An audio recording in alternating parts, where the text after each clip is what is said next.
오늘 함께 살펴본 데살로니가후서 3장 말씀은 이 본 서신의 후반부에 해당되는 말씀으로서 종교부를 포함한 이제 재림신앙에 합당한 성도의 삶에 대하여 교훈하고 있는 내용이 기록되어져 있습니다. 그 내용을 자세히 살펴보면 1절부터 5절까지는 사도의 기도 요청과 성도들에 대한 신뢰, 그리고 세 번째 중보 기도의 내용이 기록되어져 있습니다. 그리고 6절로부터 15절까지는 게으름에 대한 경고와 그리고 성도로서의 합당한 삶에 대한 교훈의 내용이 기록되어져 있고, 순종치 않는 자들에 대한 훈계 지시에 대한 말씀이 기록되어져 있습니다. 끝으로 16절에서부터 18절까지는 축도와 친필 문안 인사의 내용으로 기록되어져 있음을 보게 되는데요. 그렇다면 이러한 내용을 담고 있는 오늘 본문의 말씀이 우리에게 주는 영적 교훈은 과연 무엇일까요? 먼저 첫 번째로 오늘 본문은 바른 신앙은 아는 것에 그치는 것이 아닌 실천이 뒤따르는 것이다 라고 우리에게 교훈합니다. 오늘 본문 4절 말씀입니다. 너희에게 대하여는 우리가 명한 것을 너희가 행하고 또 행할 줄을 우리가 주 안에서 확신하노니 라고 기록되어져 있습니다. 사도는 자신이 권한 이 교리를 중심으로 한 그런 말씀의 교훈을 지식적으로만 습득하는 그런 지식적 신앙이 아니라 행동하고 실천하는 신앙이 되어야 한다는 것을 이 말씀을 통해서 상기시키고 있습니다. 당시 데살로니가 교회의 상황은 잘못된 종말 사상을 전하는 거짓 교사들의 미혹으로 인하여서 일부 성도들이 일하지 아니하고 빈둥거리고 놀고 먹으며 교회 내에 안 좋은 일들만 만들어내던 상황이었습니다. 그렇다면 왜 이들은 교회 내에서 문제를 일으키는 문제아가 되었을까요? 그들은 잘못된 교리적 지식으로 인해서, 즉 지식적인 신앙만 가지고 실천적인 신앙이 더불어 따르지 아니하였기 때문에 이로 인해서 신앙적인 불균형의 현상이 나타나게 되었고, 이로 인해서 결국은 교회 내에 문제를 일으키는 모습을 나타내고야 말았습니다. 이러한 모습 때문에 사도는 데살로니가 성도들이 말씀의 지식과 더불어서 그 말씀을 행동하고 실천하는 실천적인 신앙이 골고루 갖춰져 있는 균형적 신앙인이 되기를 원했던 것입니다. 앞선 이 데살로니가 1장, 2장에서는 이 바른 교리적인 교훈에 대해서 사도가 그들에게 가르침을 주었다면, 오늘 본문 이 3장의 말씀에서는 바른 신앙과 더불어서 그들에게 전하였던 말씀에 대한 교훈과 교리적인 내용을 이제 행동하고 실천하며 나아갈 것에 대해서 그들에게 이야기를 하고 있습니다. 이러한 모습을 통해서 데살로니가 성도들의 이 바른 신앙을 위한 그런 토대가 마련되어지게 됨을 우리는 말씀을 통해서 발견하게 되는데요. 그런데 중요한 것은 이 우리가 반드시 갖춰 나가야 할 바른 신앙, 바른 믿음을 위해서는 앞서 이야기했던 것처럼 아는 것에 그치는 것이 아닌 반드시 실천이 뒤따르는 우리의 신앙과 믿음이 되어야 한다는 사실입니다. 때문에 데살로니가 성도들이 신앙적인 균형과 믿음의 밸런스를 맞춰 나가기 위해서는 사도가 자신들에게 준 그 말씀과 교훈을 이제 반드시 행동하고 실천하는 노력이 뒤따라야 했습니다. 사도는 그들에게 교훈한 이 실천의 중요성에 대해서 게으르게 행하고 우리에게서 받은 전통대로 행하지 아니하는 모든 형제에게서 떠나라는 말로서 그들에게 말씀에 대한 실천의 중요함을 그들에게 강조하고 있는 것입니다. 이러한 모습을 통해서 우리가 깨달아야 할 것은 말씀에 대한 아는 것, 그리고 그 말씀을 행동하며 나아가는 것이 우리의 신앙과 믿음 속에서 균형 있게 나타나게 될 때 이 사람은 바른 신앙과 믿음의 사람이 되고, 그리고 교회 공동체와 주변의 삶의 현장 속에서 영향력을 미치며 나아가는 사람이 되어진다는 사실입니다. 또 또한 이러한 믿음을 지닌 균형 잡힌 신앙과 믿음을 지닌 성도들이 모인 교회는 결국 건강한 교회가 될 수밖에 없다는 것을 사도는 말씀을 통해서 우리에게 강조하고 있습니다. 사랑하는 봉산교회 성도 여러분, 우리는 오늘 이 사도가 우리에게 주는 이 교훈의 말씀을 익히 잘 알고 있습니다. 하지만 그럼에도 불구하고 우리가 이러한 말씀에 대한 교훈과 하나님께서 우리에게 주신 이런 여러 가지 그 말씀을 우리가 행동하고 실천하지 못하는 모습을 보일 때가 너무나 많고, 그리고 이로 인해서 우리의 신앙과 믿음 속에서도 불균형적인 신앙과 믿음의 모습이 나타날 때가 너무나 많이 있음을 우리는 익히 잘 알고 있습니다. 실례로 예배의 중요성을 우리가 잘 알고 있음에도 불구하고 우리가 그것을 온전히 실천하지 못해서 때로는 영적인 그런 기근에 메말라 병들어가는 우리의 신앙과 믿음의 모습을 볼 때도 있었을 것입니다.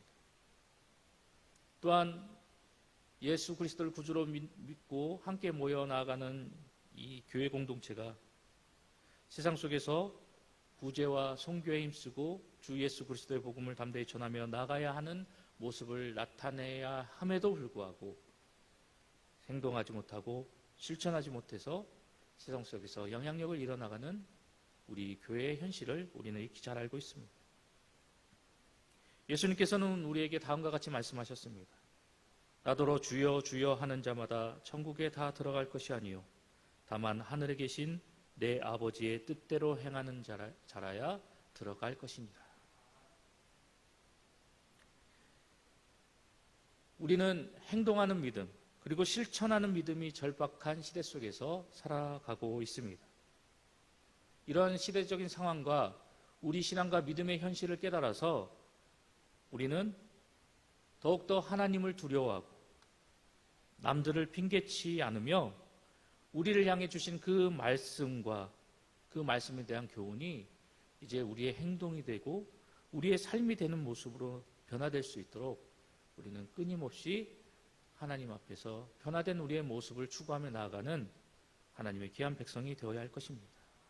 이러한 사도의 말씀의 교훈을 기억하여서 더욱더 주신 말씀을 열심으로 살아나가고 우리에게 주신 그 말씀을 행동하고 실천함으로 하나님께 인정받는 그런 모든 성도님들이 되시기를 간절히 소망합니다. 두 번째로 오늘 본문의 말씀이 우리에게 들려주고 있는 두 번째 영적인 교훈은 낙심하지 말고 굳건히 성도로서 선한 삶을 사는 자가 되어야 한다라고 우리에게 교훈하고 있습니다. 본문 13절의 말씀입니다. 형제들아 너희는 선을 행하다가 낙심하지 말라. 우리는 이 말씀을 통해서 당시 데살로니가 교회의 상황을 유추해 볼 수 있는데, 당시 교회 내에 무의도식하던 일부 사람들로 인해서 많은 성도들이 영향을 받고 있었을 것이다라고 유추해 볼 수 있습니다. 성도들 중에는 이 잘못된 이 종말 사상으로 인해서 변질된 신앙을 가지고 있었던 일부 성도들을 향해서 그들을 비난하는 사람들도 있었을 것입니다.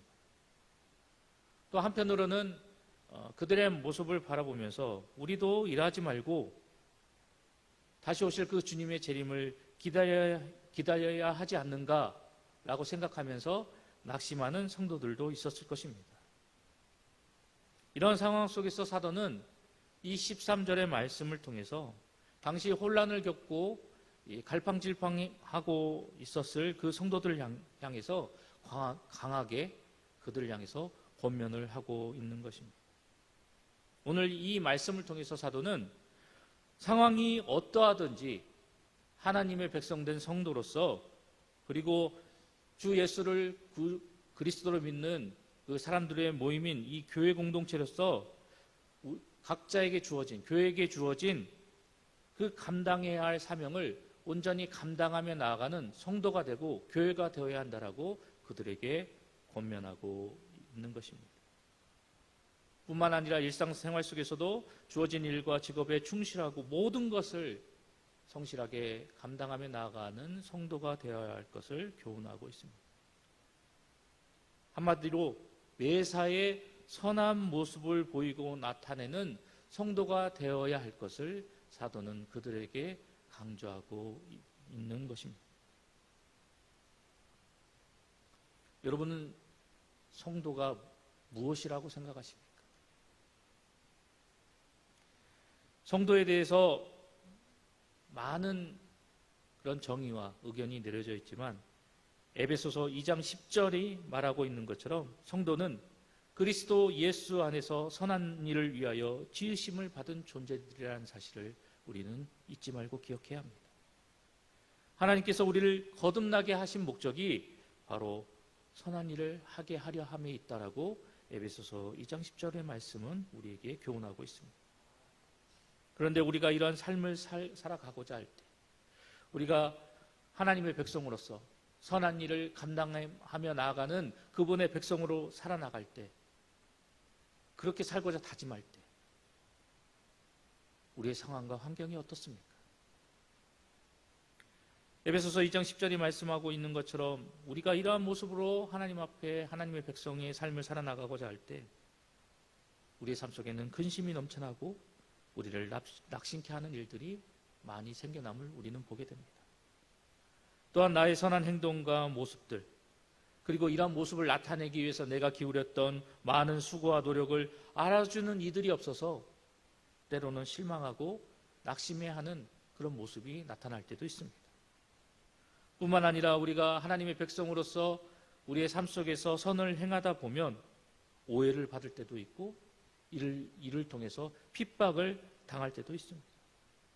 이로 인해서 괴로움과 고통 중에 처함으로 인해서 때로는 하나님을 원망하는 어리석은 모습을 나타낼 때도 있습니다.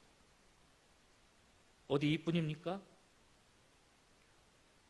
악한 이들이 선을 행하며 나아가는 우리보다 더 잘되고 더 잘 나가는 그런 모습을 바라보며 때로 우리는 괴리감에 빠질 때도 있습니다. 하지만 우리의 상황이, 우리의 환경이, 우리에게 다가오는 조건들이 어떠하든지 간에 우리가 반드시 기억해야 할 것은, 그럼에도 성도는 마땅히 각자의 삶 속에서 선한 모습을 끊임없이 지속적으로 나타내고 보여야 한다는 사실입니다. 왜 우리가 상황과 환경에 굴하지 않고 끊임없이 하나님의 백성으로서 각자의 삶 속에서 선한 모습을 나타내는 성도의 삶을 살아가야만 하는 것일까요? 그 이유는 성도의 모든 수고는 주 안에서 절대로 헛되지 않기 때문이다라고 성경의 말씀이 우리에게 증언하고 있기 때문입니다. 고린도전서 15장 58절의 말씀이 우리에게 이러한 바를 우리에게 교훈하고 있습니다.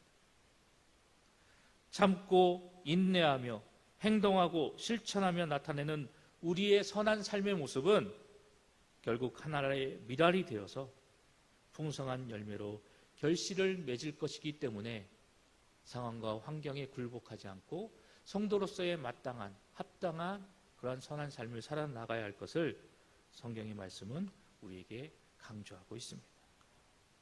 그런데 우리가 이런 삶을 살아감에 있어서 가장 중요한 것은 바로 믿음입니다.